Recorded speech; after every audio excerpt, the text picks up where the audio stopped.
Oi, gente, eu sou a Yasmin. Eu sou a Marcela. Eu sou a Eduarda. E nós somos alunos de comércio exterior. Está começando mais um episódio do Conexão no Exterior. Um podcast sobre assuntos internacionais.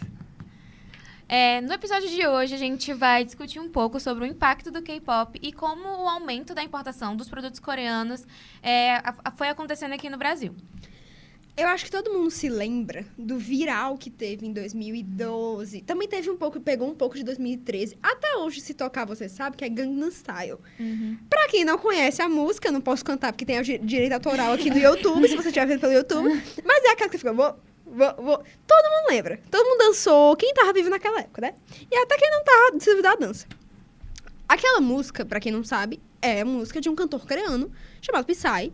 Tanto que é um cantor coreano que hoje em dia não faz tanto sucesso, mas ele é muito aclamado ainda pela mídia coreana e pelos coreanos.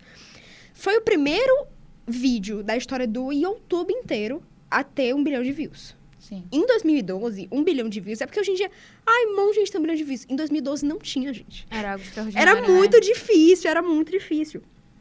Então, quando isso aconteceu, de viralizar e pegou... Porque assim, você vê coreanos na indústria da música era muito complicado naquela época. Só se você era de fato... Asiáticos em geral. Geralmente. Só se você era de fato do nicho coreano da época, porque sempre existiu o idol de K-pop, mas era muito nichado, era muito coreano. Como se fosse assim, os cantores sertanejos daqui do Brasil. Então, tipo assim, era uma coisa muito nichada. Então, quando a mídia coreana viu isso, a indústria coreana viu isso, meu Deus, a gente conseguiu exportar a nossa cultura de alguma forma. Foi um soft power muito doido que eles viram. Uma oportunidade bizarra de soft power. Sim. E o próprio governo, eles perceberam esse impacto e virou um símbolo lá. E a partir daí, eles começaram realmente a investir na música pop coreana. É muito importante colocar um tópico só cultural aqui, bem rapidinho, na questão do soft power que a gente vai começar a tratar aqui agora. Que o Brasil, querendo ou não, ele já tem um soft power muito forte por questões socioambientais, quesito de ONU e etc. A gente já tem esse histórico. Porém, a Coreia não tinha isso. Se você pegar a história da Coreia em si, ela tem uma história muito complexa, principalmente colocando Estados Unidos e Rússia, a separação da Coreia do Sul e Coreia do Norte. Ou seja, ela sempre foi um país que ela, como eu posso dizer isso? Ela foi, tipo, filha dos Estados Unidos da Coreia do Sul, vamos colocar desse ponto. Se a gente for dividir dessa forma. Então, eles trabalhavam, antes de existir essa globalização tão grande do K-pop e esse soft power que eles investiram, a Coreia vivia em uma situação onde a taxa de natalidade estava muito baixa, a economia do país estava bem no quesito tecnologia, mas eles viam um problema na questão da exportação dessas tecnologias para outros países. E nessa questão, porque eles tinham que competir, a competição deles na Ásia era Japão. Sim. Que, querendo ou não, tem a questão do anime, da cultura japonesa, que é muito bem conhecida. Então, eles tiveram muito forte, né? Muito forte. Então, eles tiveram que começar esse soft power meio que do zero. Não do zero totalmente, porque eles tinham algumas coisas ali, mas praticamente de um nível muito abaixo do que está o Brasil atualmente. Então, eles viram ali uma oportunidade nessa indústria do entretenimento muito forte. Tanto que eles investiram muito dinheiro nisso. E agora eu vou deixar vocês deu muito certo. Tanto que até hoje, quando a gente comenta sobre o K-pop, as pessoas podem não ser familiarizados, mas todo mundo conhece o que é o K-pop, de onde vem e tudo isso. Mas antes do K-pop estourar globalmente, a gente já conhecia... Porque a gente conhece o K-pop mais também pelos fandoms. Sim. Mas antes disso, a gente também já tem o conhecimento de outros fandoms antes do K-pop, como os do Justin Bieber, do One Direction. E a grande diferença que eu já percebi entre esses tipos de fandoms é que o fandom do One Direction, do Justin Bieber, eles foram meio que acontecendo por acontecer. Que as pessoas gostavam das mesmas coisas, das mesmas músicas, do mesmo cantor, e elas se reuniram. Os fãs do K-pop, eles montam uma empresa. Eles praticamente são o braço direito dos ídolos, eles participam de votações, organizam votações, e a grande diferença que eu enxergo entre esses tipos de fandoms é isso. Eu acho que uma coisa também muito importante é que eles não modificaram, que era o que já tinha nos Estados Unidos, mas eles aprimoraram de cantores americanos, foi que eles não vendem o cantor em si, eles não vendem as músicas do cantor, eles vendem a persona. A persona do cantor. Por exemplo, você vê que as pessoas não são fãs das músicas do BTS como são fãs das músicas do Justin Bieber. Elas são fãs do BTS, elas são fãs da pessoa específica. Às vezes, elas até utilizam o nome real deles ao invés dos apelidos. Tem muito isso do tipo, do V. Atualmente ele é conhecido pelo nome pelo nome dele, que é Taehan. Sim. Só que antigamente era V. Só que as fãs se tornaram tão próximas desse ídolo, elas se consideram tão íntimas desse ídolo, e a empresa vende elas sendo tão próxima desse ídolo, que elas acabam chamando ele pelo nome verdadeiro, já que eles têm essa relação íntima. E isso tem pontos muito positivos no quesito econômico, porque elas compram tudo desses artistas. Tudo. Fãs compram tudo de artistas. Depois eu vou trazer um pouco mais pra cima questões, valores mesmo econômicos de álbuns e etc. Mas vocês vão entender que é um valor extremamente exorbitante se comparado com os americanos. Eles vendem extremamente rápido. E eles vendem a persona, ou seja, eles não vendem só o álbum, eles vendem fotos, eles vendem casacos, eles vendem anéis, eles vendem a persona em si. Bonequinhos. E isso é muito produtivo para a economia, algo muito benéfico para a economia. Marcela, é malefício para o artista, sim, concordamos com isso, porém a gente está vendo a questão econômica. E na questão econômica foi um ponto muito importante, muito inteligente que eles colocaram, de vender uma pessoa em si, porque uma música só sai de 3 em 3 meses, a pessoa tá ali 24 horas. Ou seja, foi uma jogada muito inteligente. Gente, Total. E quando a Yasmin fala o fandom é quase uma empresa, é porque é de fato. A indústria coreana, eles viram esse soft powers. Eles viram essa força do fandom estadunidense. Só que toda empresa estadunidense, antes do K-pop, porque eu acho que hoje em dia eles devem até alterar isso, mas antes do K-pop, os fãs eram uma consequência. Os mutirões eram uma consequência. Eu tenho boas músicas, eu sou fã disso, então eu vou atrás de votar. A indústria coreana, não. Eles criam os fãs desde o nicho. Os fãs, geralmente, de One Direction, eu não sei se exatamente foi, mas eu imagino que seja de One Direction ou de Justin Bieber, eu acho que eles se deram nome. Tipo assim, Belieber, eu acho que é um nome dado por eles. Que eles consequência. O fandom se junta. A empresa dá o nome. A empresa coreana dá o nome do fandom. A ARMY, o MOA, a Blink, tudo é formado já da empresa. A empresa, ó, esse vai ser o nome do fandom, isso vai ser o Lying Chic. Lying Chic, sabe aquelas... Se você viu, provavelmente, o show do Coldplay aqui no Brasil, vocês viram que ele tinha uma pulseirinha que eram as luzinhas. Sim. Lá na Coreia do Sul, eles têm como se fosse um bastão, e é sempre decorado. Tem o da Blackpink é uma marreta, com os corações, o do BTS é uma bolinha. E tem vários que são realmente essas coisas de ligar pra você ficar no show balançando e é muito comercializado isso, que é feito para os fãs. Então, tipo assim, por exemplo, já aconteceu coisas de os fãs não gostarem desse Line Chic e fazerem a empresa mudar. E a empresa teve que mudar porque os fãs são a maior base do K-pop. Sim. E se você esteve em 2017, provavelmente você ouviu alguma música de K-pop em algum momento. Seja de NA do BTS, ou principalmente Blackpink, do. Se você não ouviu... Ai, nossa, eu não conheço essas músicas. Se você colocar no YouTube ou no Spotify, provavelmente você vai ter escutado em algum momento. Ou amigas escutando, ou na rua, ou em lojas. Que foi justamente o momento em que o BTS furou a bolha totalmente. O K-pop furou a bolha totalmente. 2017 foi o momento que mais estava se comercializando a indústria coreana nesse quesito de música. E começou a vir com essa questão de... Ai, nossa, eu vi um idol usando uma sainha. Eu quis pegar a sainha. E começou realmente a disseminar. Tanto que se você vê a moda das pessoas alternativas, assim, em 2017, geralmente era baseada no K-pop. Sim. Colocando alguns valores aqui, só pra gente ter uma certa noção em quesito de, por exemplo, turismo. Vou colocar aqui algo simbólico.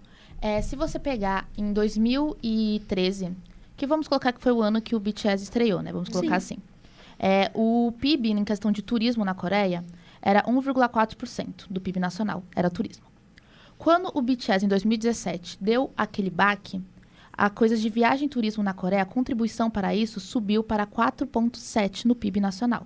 Parece pequeno, mas é 3% do PIB nacional, gente. É muito dinheiro. Estamos falando de muito dinheiro. E a gente está falando de um país onde tem grandes áreas tecnológicas. Se eu não me engano, Samsung é de lá. Samsung e LG. Samsung e LG. Então, assim, o turismo representar essa porcentagem é muito alto. E atualmente ele se mantém em 2024, né? Ele continua praticamente no mesmo número, continua 4,3%, ainda continua essa base de 4% do PIB nacional.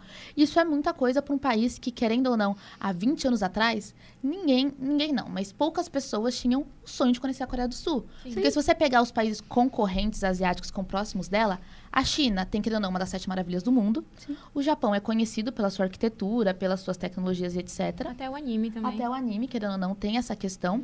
A Coreia literalmente entrou nesse meio e conseguiu aumentar em 3% esse PIB de turismo, que é bastante coisa. E em questão, por exemplo, de receita bruta, se a gente for colocar aqui. A Coreia, no geral, em 2022, ela exportou cerca de 1,7 bilhão de reais, dólares, né, de dólares, em músicas, vídeos e serviços relacionadas a, por exemplo, K-pop, K-dramas e etc., que vai ser um ponto que a gente vai chegar depois. Sim. Ou seja, em decorrer disso, a Coreia percebeu um movimento de soft power muito grande, onde eles conseguiam exportar produtos, porque, como já dito antes, eles vendem as personas em si e o estilo de vida. Então, por exemplo, a Coreia, entrando num quesito mais social, a Coreia sofre um problema muito grande de natalidade. Muito grande de natalidade. No qual, se você pegar as mulheres coreanas, muitas delas não querem ter filhos, eles estão numa degradação de natalidade gigantesca. Isso vem de decorrência de um país muito machista, de movimentos, querendo ou não, movimentos extremos feministas por conta desse machismo estrutural tão forte na Coreia. Na Coreia é praticamente legalizado, o homem ganha mais que a mulher e tá tudo certo. Tipo, é literalmente, praticamente, uma questão cultural isso acontecer e não é algo dado como diferente. Então, essas mulheres, vendo essa questão, elas começaram um movimento, se não me engano, é o movimento 3Bs, movimento alguma coisa assim, que é um movimento, eu não vou saber de certo o nome, eu posso pesquisar aqui para dar mais com certeza aqui, mas é um movimento no qual elas não querem homens em situação geral, em relacionamentos sexuais, etc. Sério? É como Não se conhecia. elas fizessem um celibato Sim, eterno, sim. e esse movimento vem crescendo na Coreia, e isso vem aumentando ainda mais uma taxa que já era baixa. Então, e eles perceberam que colocar os K-dramas, agora eu vou mudar um pouco pro K-drama, colocar nos K-dramas essa questão do ídolo coreano, do homem coreano, dessa visão mágica do homem coreano, a taxa de natalidade, a taxa de pessoas interessadas em homens coreanos podia aumentar. Uma prova viva disso é que muitas pessoas estrangeiras, mulheres estrangeiras, fãs de K-dramas, estão indo para a Coreia. Porque, igual fãs do Justin Bieber iam para Los Angeles achando que iam esbarrar no Justin Bieber, Sim. fãs de pessoas de dorama estão indo para a Coreia porque acham que vão se casar com seu ídolo de K-drama. Ou com um homem coreano Ou com um homem perfeito. coreano perfeito. E isso, gente, pode parecer loucura, mas está, sim, Acontece. aumentando a taxa de natalidade. Ainda está extremamente baixa, mas está aumentando um nível de natalidade. Ou seja, eles viram nesse soft power uma questão social, que eles conseguiram uma questão social de fazer a Coreia ser bem vista para outros países. Conseguiram uma questão social de fazer o povo coreano ser visto como um povo legal, puro. Estão conseguindo, né, ajustar fatos da Coreia, como natalidade, etc., por conta dessas estrangeiros, ou até mesmo os próprios coreanos que assistem essas séries e se veem num âmbito onde essas pessoas têm essa ideia de que vão arranjar um homem desse jeito, ou mulher, etc., Sim. conseguem ter um controle de mídia muito mais forte. Esses são os sociais. E no econômico, eles conseguem ter maior exportações, conseguem ter um maior poder político, porque quanto maior fama, quanto maior poder de midiático você tem, mais poder político, de consequência, você consegue, porque você consegue ter um certo nível de entendimento e de manipulação da mídia em geral. Então, você consegue ter esse certo nível, esse certo ponto muito importante. E outro ponto que eles também abraçaram muito foi a questão China. Porque, querendo ou não, a China é um dos países que mais vem crescendo, não tem como negar. E o K-pop vem juntando, eles pegam muitos ídolos chineses, pessoas da China, e trazem para o K-pop. Para expandir o mercado do K-pop para a China sem afetar relações com os Estados Unidos. Sim. Ou seja, eles pegam uma pessoa chinesa, colocam um grupo de K-pop, dão fama para essa pessoa vende os produtos dele na China, sem afetar os Estados Unidos, porque eles não estão fazendo negócios propriamente dito, se você colocar assim, com a China, mas eles estão vendendo pra caramba com a China e estão conseguindo esse poder econômico na China. A China, a Coreia e o Japão, eles têm um acordo, os três juntos, porém a gente está falando aqui de acordos igual de sanções americanas. Estamos falando que eles conseguem driblar essas sanções americanas, porque eles só têm um certo nível de acordo com esses países, e o resto do dinheiro que eles conseguem desses países é por meio midiático, seja por terem idols chineses, cantores chineses, vender produtos para a China, produtos de K-pop e etc. Gente, e essa questão que a Marcela falou sobre eles realmente buscarem idols chineses, não são só idols chineses. E essa coisa, você não pode pensar, nossa, eles começaram depois de 2017. Não. Existe um grupo de K-pop chamado Seventeen. Foi o primeiro grupo de K-pop que eu realmente acompanhei, assim. E são 13 homens dentro de um grupo. Tem 2 chineses. um japonês, 2 americanos. Então, assim, eles realmente misturam muito pra em cada país conseguir vender alguma coisa de um idol específico. Gente, e essa fama toda não é só pela música, né? Com a chegada das plataformas de streaming, tanto Netflix quanto a Amazon, os doramas coreanos também invadiram o espaço na casa de muita gente. Um maior exemplo que a gente tem em série é o Squid Game, que é o Round 6. Sim. Que saiu em 2021, mais ou menos. Sim. Que, além de um entretenimento, virou uma crítica social e foi uma febre mundial. E a gente também teve o Parasita, que ganhou o Oscar em 2023. Foi.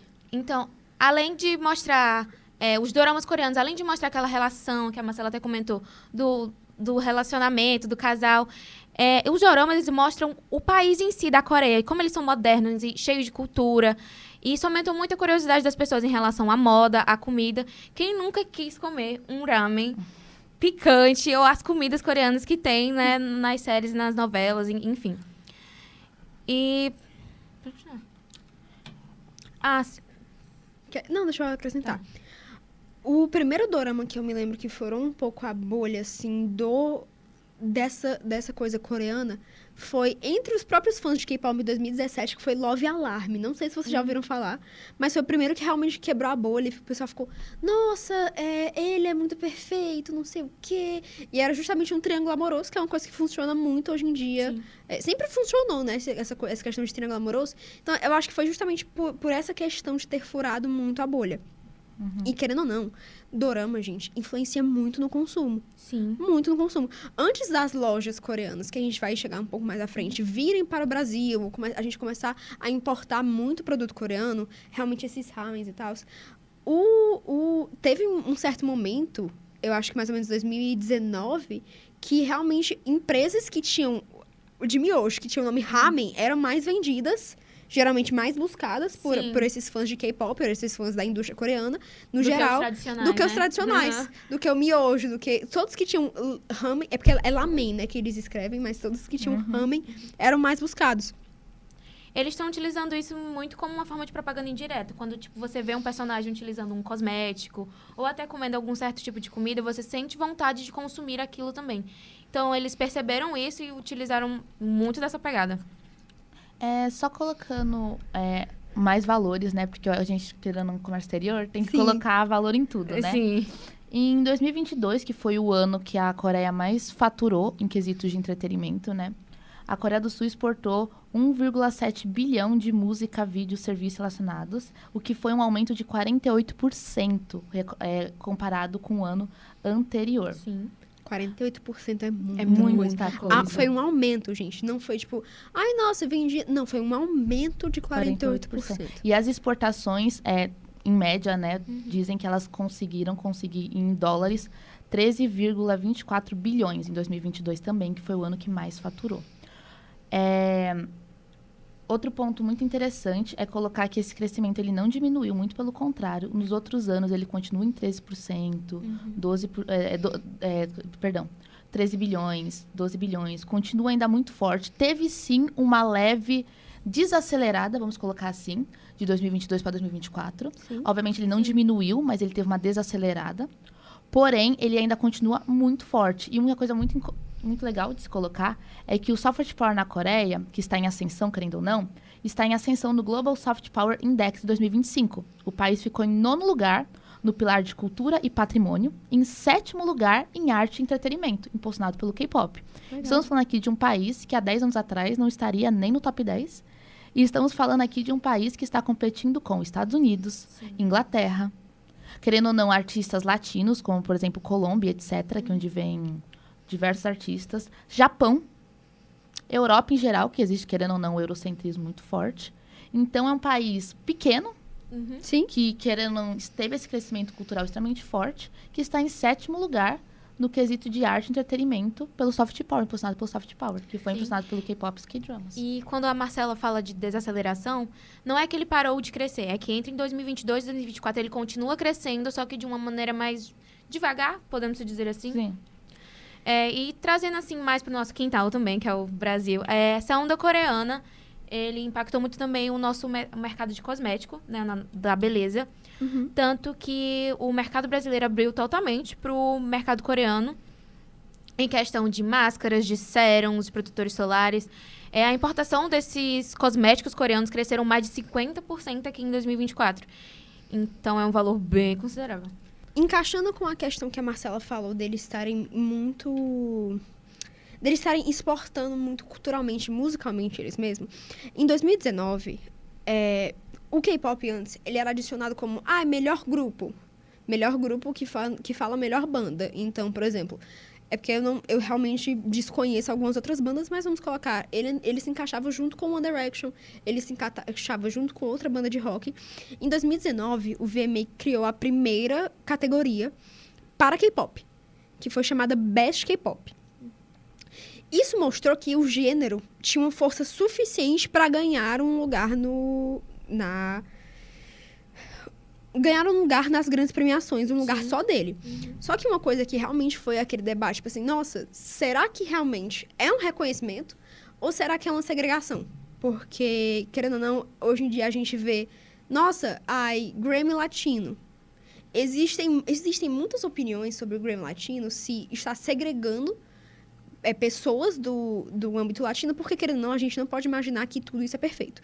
Obviamente, eles pegam artistas que são muito grandes da América Latina, e eles colocam pro Grammy Latino, tipo assim, colocamos no Grammy Latino, mas a pessoa claramente merecia ir pro Grammy normal. Então, tipo assim, fica essa coisa meio estranho.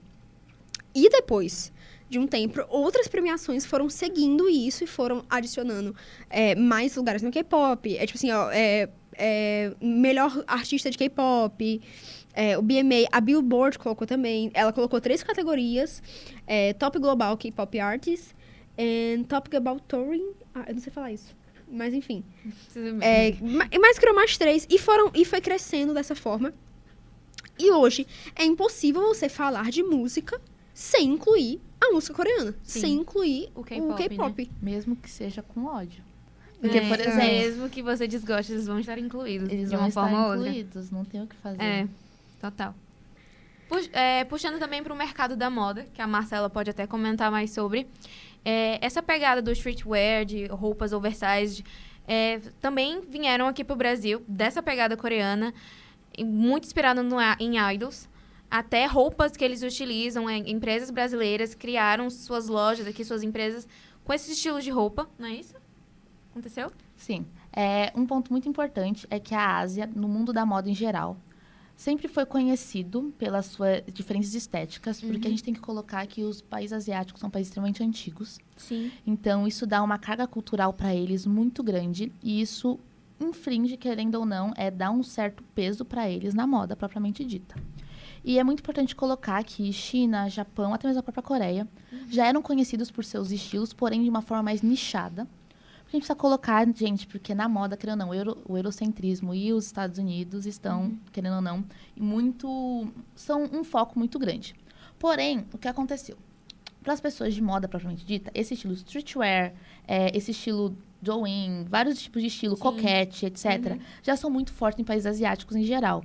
Porque lá eles têm uma questão social muito mais liberal em quesito de roupas do que aqui no Brasil, vamos considerar assim. Sim. Marcela, como assim? Quesitos culturais. Vamos colocar Coreia e Brasil numa mesma balança em quesitos de vestimenta. Aqui no Brasil, a gente se encontra em uma caixa muito forte em quesitos de roupa, em quesitos de questões sociais. Por exemplo, querendo ou não, aqui, se você andar com cabelo rosa, uma blusa colorida e uma calça bag, você vai ter olhares de julgamento, querendo ou não. Principalmente se você mora no Ceará, assim como nós, né? E isso, querendo ou não, tem um impacto muito forte, porque lá eles são muito mais acostumados com estilos excêntricos, por conta do que eles assistem. Animes, jogos e etc. Então, para eles é muito mais aceitável, entre aspas, estilos diferentes. Exato, é de muito mais fácil acesso, estilos diferentes. Porém, tem um contraponto. Aqui no Brasil, por ser um país tropical, a gente tem muito mais fácil acesso, muito mais aceitação com roupas mais decotadas, roupas mais justas, o que eles lá não têm. Ou seja, é uma balança muito forte. Nesse quesito da moda, em questão de puxar roupas para cá, na época da pandemia, cresceu muito os estilos de roupa asiática. Ainda mais que tem o e-girl, o coquette, soft girl. São estilos que têm muita pegada nas roupas de colegial asiáticas, principalmente. Principalmente porque a galera estava em casa, não tinha esse julgamento externo. Ou seja, eles conseguiam se desafiar mais nas roupas. E o mercado asiático cresceu por conta disso, porque era online, era o que você conseguia ver na internet, era o que chamava a atenção. Então, creio ou não, teve esse certo nível de atenção, esse certo nível de popularidade. Tanto que hoje em dia é muito mais fácil você encontrar uma roupa nesse estilo. Porém, é inegável a forma como as empresas coreanas, elas fazem um ótimo marketing na hora de expandir essas roupas. Por exemplo, se você pegar em shows e etc., idols de K-pop, atores, eles fazem parcerias com marcas famosas. Assim como no Ocidente. Porém, diferentemente do Ocidente, que é algo mais velado ou algo mais focado em propagandas, eles são muito mais focados em looks casuais de aeroporto. Sabe quando a Kylie Jenner, ela faz um ensaio fotográfico como se fosse um paparazzi para vender uma roupa? Ela faz como se ela estivesse com um paparazzi ali para vender a roupa? Então, na Coreia eles fazem algo parecido com isso, mas não é igual. Não é os idols que pagam os paparazzi, sim a empresa. Eles pegam esses paparazzis para eles tirarem fotos desses ídolos em aeroportos, muitas vezes, ou em backstage de eventos, usando roupas dessas marcas, para, assim, o público ver, nossa, ele usa essa roupa no dia a dia dele. Ou seja, eu também quero. Ou seja, eles tiveram essa pegada muito forte. Eles pegaram algo que era micro no cenário americano, que é o que algumas famosas faziam, mas não era algo tão generalizado, e transformaram em algo macro. Algo que, querendo ou não, atualmente, todas as empresas fazem isso lá na Coreia. Por exemplo, vou pegar um exemplo do Blackpink. A Jennie. Ela é ainda, se não me engano, embaixadora da Chanel. Sim. Gente, quando eu falo que esta mulher, ela só usava Chanel, eu não estou de brincadeira. Ela, em eventos, em shows, em aeroporto, dormindo, ela sempre estava com algo da Chanel na roupa dela. E isso causava o que no público? Causava uma sensação de conforto, de pertencimento, de, meu Deus, eu sou íntima dela a ponto de saber a blusa da Chanel que ela usa. Se eu tenho dinheiro, eu vou comprar uma roupa da Chanel parecida com a da Jennie, porque eu quero estar igual a ela.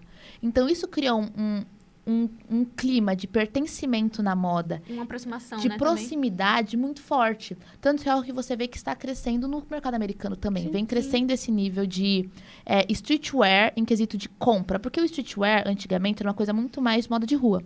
Mas atualmente atualmente é sacanagem, mas, tipo, se popularizou essa comercialização tão forte do streetwear em quesito marcas. Tipo, a Chanel atualmente gasta dinheiro pra fazer o artista vestir a roupa da Chanel na rua. Tipo, sem nenhum fotógrafo. Simplesmente por usar... Nenhum evento específico. É usar na rua para ser fotografado, ser notado e ser colocado como algo íntimo desse artista num lugar de pertencimento. Sim.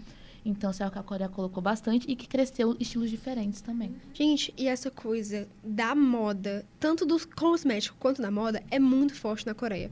Porque não é só a estrutura, nossa, a estrutura da moda, nossa, a estrutura do cosmético.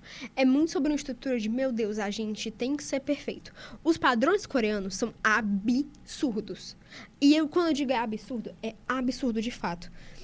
Os padrões coreanos, todos os coreanos, eles geralmente, se você vê, geralmente é asiático em geral, mas a gente pega o lado coreano porque é o lado que a gente tá agora. Você vê que os filtros coreanos são filtros de embranquecer a pele, são filtros de deixar uma boa pele, ou eles têm que sempre estar usando uma roupa, geralmente, ou mulheres mais velhas, tipo assim, por exemplo, 30 anos. De rejuvenescer a pele, né? De rejuvenescer a pele. Usar roupas que sejam ou da Chanel ou de adjacentes que deixam ela com esse aspecto elegante, porém esse aspecto comum. Tipo assim, nossa, é uma roupa absurdamente elegante e eu estou usando ela pra ir comprar café em alguma coisa. Literalmente aquela coisa da SN indo comprar café no Starbucks. Só que em vez do coque frouxo, é uma roupa perfeita, é uma pele perfeita, é uma maquiagem super pesada. Porque, embora não pareça, a maquiagem coreana foi feita para ser uma maquiagem reboco, que vai cobrir tudo e ninguém vai olhar. Nossa, ela tá com a maquiagem... Super maquiada, né? Não dá pra reparar isso. Por isso que a questão dos cosméticos que ela falou não foi tão aprofundada, mas é justamente essa questão. As pessoas brasileiras viam isso e pensavam, meu Deus, eu quero ter uma pele como a deles. E realmente funciona. De fato funciona. Só que geralmente vem a um preço muito mais caro no mercado.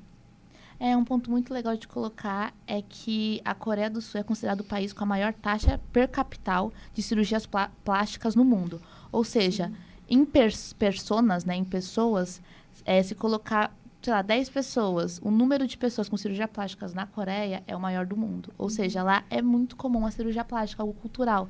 Eles não veem como algo muito abrangente. Tanto que é comum fazer cirurgias pequenas, como colocar uma pálpebra dupla, colocar isso. E isso acaba mexendo. E o Brasil também é um dos países que mais faz cirurgia plástica no mundo. Ou seja, é algo que é um ganha-ganha, entendeu? O padrão de beleza coreano acaba que influencia pessoas brasileiras. E como o Brasil também não é um país com muito tabu em cirurgia plástica, acaba sendo algo muito aceito. Por exemplo, de 20 a 25 mulheres coreanas já fizeram algum tipo de procedimento estético. Sim. Ou seja, algo extremamente normalizado lá e algo que, querendo ou não, acaba pegando essas normas sociais e pegando aqui também. Porque quem não conhece uma menina de, sei lá, 14 anos que quer ser igual a Lisa do Blackpink? Sim. Pode ser a sua sobrinha, a sua prima. E isso acaba afetando, porque acaba crescendo o mercado de cosmético lá, como acaba crescendo o mercado de cirurgia. Porque quem tem dinheiro vai fazer cirurgia lá. Sim. Fácil e prático. E o impacto dos doramas na exportação aqui do Brasil é um impacto muito direto na relação de comida. A gente falou na questão estética, a gente falou na questão de moda, mas a questão de comida é impressionante, porque lá eles realmente têm eu sinto que eles são muito íntimos das comidas que eles estão comendo. Geralmente, o público asiático, no geral, eles têm essa... Eles não é só, tipo, nossa, eu vou ali pedir um Big Mac, vou pedir alguma coisa, e vai ser isso. Eles têm realmente uma relação meio íntima com a comida. É muito difícil explicar isso. É uma questão meio de respeito, né? É uma questão muito de respeito. País em guerra, né? Exato. Faz em guerra. Faz em guerra, não. Esteve muito tempo em guerra, perdão. Exato. Então, essa questão de mostrar muitos alimentos sempre foi algo comum. Em todos, você vê os doramas antigos, que são aqueles doramas bregas, que são literalmente para as velhinhas coreanas da época. Você vê que eles comiam muito, hoje em dia eles continuam comendo muito, e você olha e você pensa, nossa, eu quero também isso, eu quero comer isso também, eu quero beber essa bebida. Eles têm uma bebida lá na Coreia, que é o soju. É uma bebida, eu não bebo, mas quem já bebeu fala que é muito gostosa. É uma coisa bem docinha, assim. E é realmente uma bebida alcoólica deles. E eles só bebem soju.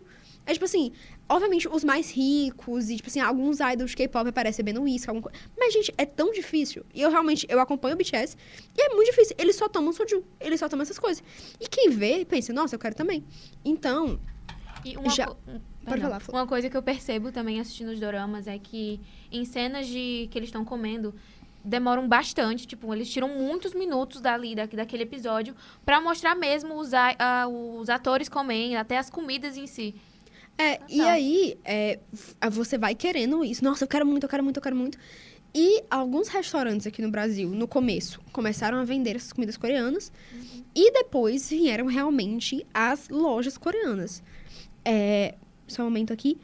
Em São Paulo, Curitiba e em Fortaleza, existe uma loja específica, que eu não vou dizer nome, porque a gente não é patrocinado, que é justamente, eles só vendem produtos coreanos.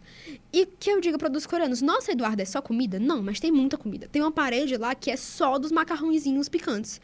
Tem outra parte que é só de bebida. Mas eles vendem coisa de material escolar, que é aquelas coisinhas. Eles amam capivara, gente. Não sei por quê. Eles são obcecados por capivara. Se você for em qualquer loja, você vê capivara. Você vê photocards. Photocards são, tipo, fotinhas dos idols, que é muito vendido, muito comercializado. Vai ser outro tópico que a gente vai entrar aqui embaixo. Eles vendem photocards. Eles vendem tudo que realmente o público coreano poderia querer. Balinhas azedas, que às vezes nem aparecem realmente em doramas e etc. Mas os fãs querem somente porque é coreano. Então, essa questão de... Eles vendem muito, e é muito caro. É, de fato, muito, muito caro. Então, essa questão alimentícia, de você querer comer a mesma coisa que o seu idol, que o seu ator favorito, porque hoje em dia não tem como falar só, nossa, é só as fãs de K-pop. Não, gente, o tanto de mãe, a sua mãe pode ser fã de dorama. Sim. Minha mãe era doida pra comer as coisinhas de dorama. Minha mãe também ama. Só que aí ela descobriu que é picante, ela não quer mais.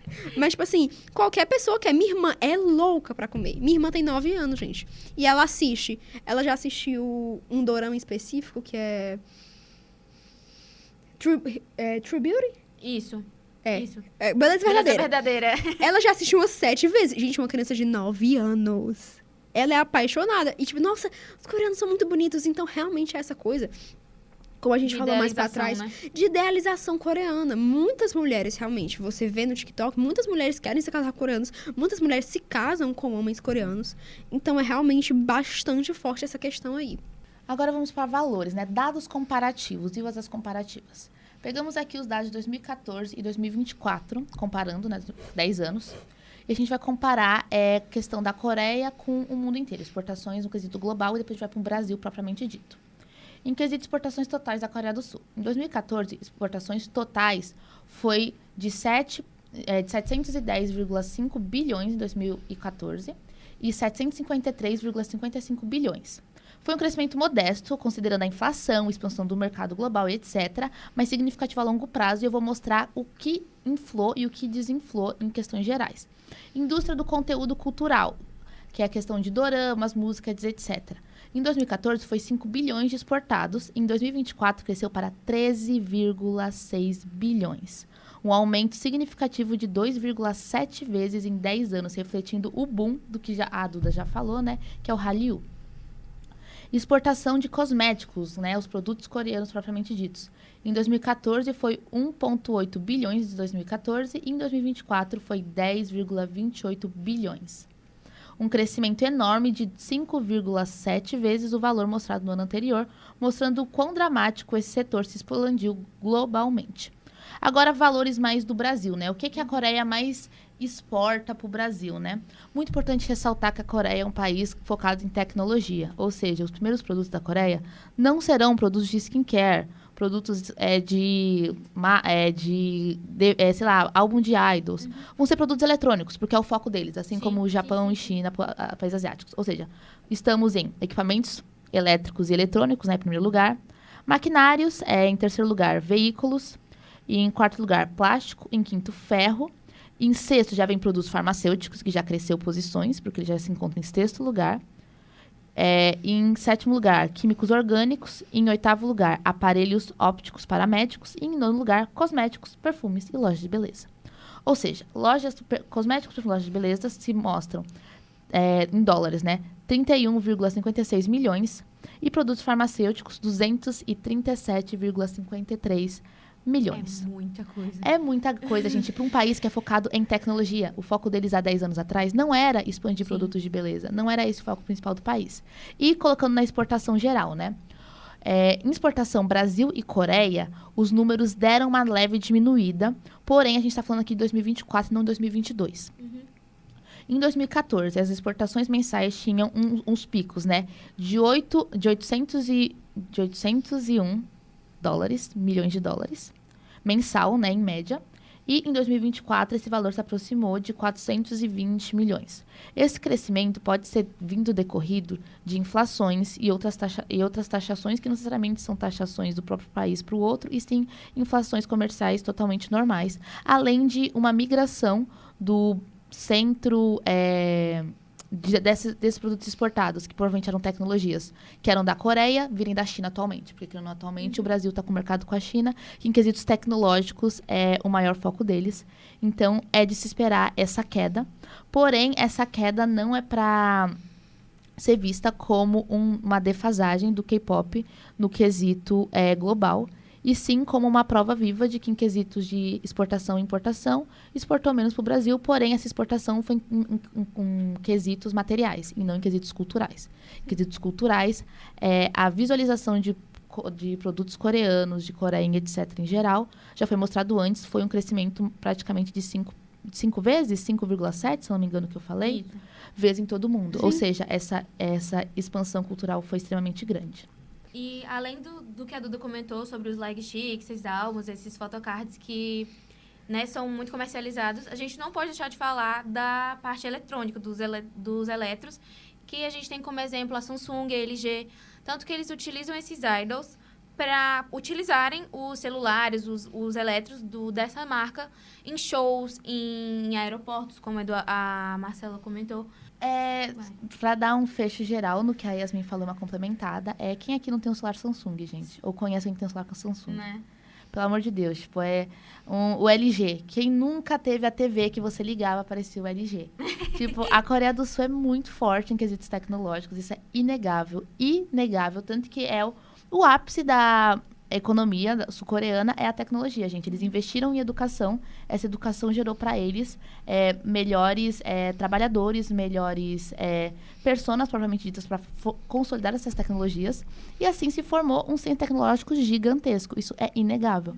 Tanto que o que a gente está discutindo é realmente a questão de como um país que é tão focado em tecnologia conseguiu ficar tão forte no quesito soft power industrial, musical, cultural e de séries. É esse o tópico que a gente quer principalmente ressaltar aqui.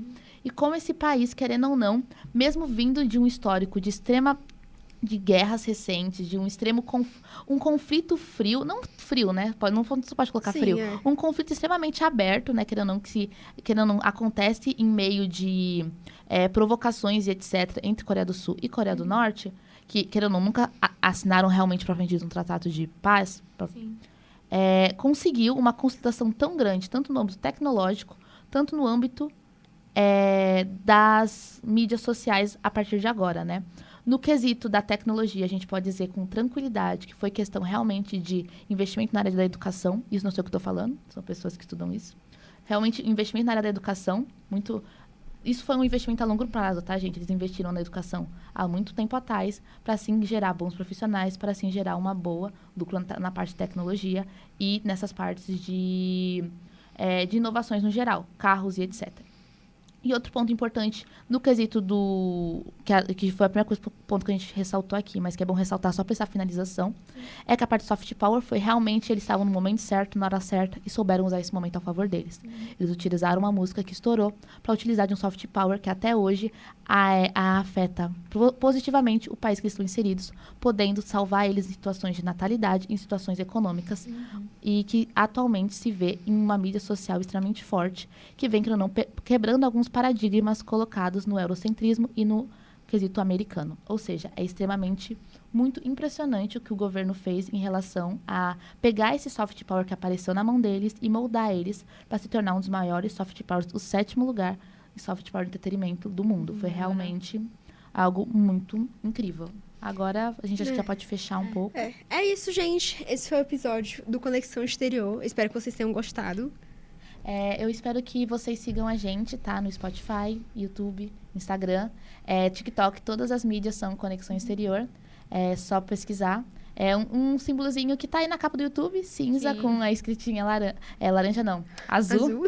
E é isso, muito obrigada por assistir. Eu espero que a gente tenha sido, pelo menos, levemente didática aqui, colocando alguns dados, e levemente didática no quesito de história e de cultura, no quesito dos outros dados apresentados. E é isso, você quer falar mais alguma coisa? Vocês podem comentar também qual foi sua primeira experiência com a cultura coreana. Sim. A gente vai gostar muito de saber. No Instagram também a gente tem sempre uns quizzes, umas interações com vocês, né, com o público em si, que a gente pode perguntar mais sobre esse assunto. E muito obrigada por nos ouvir até aqui. Até o próximo episódio. Tchau, tchau!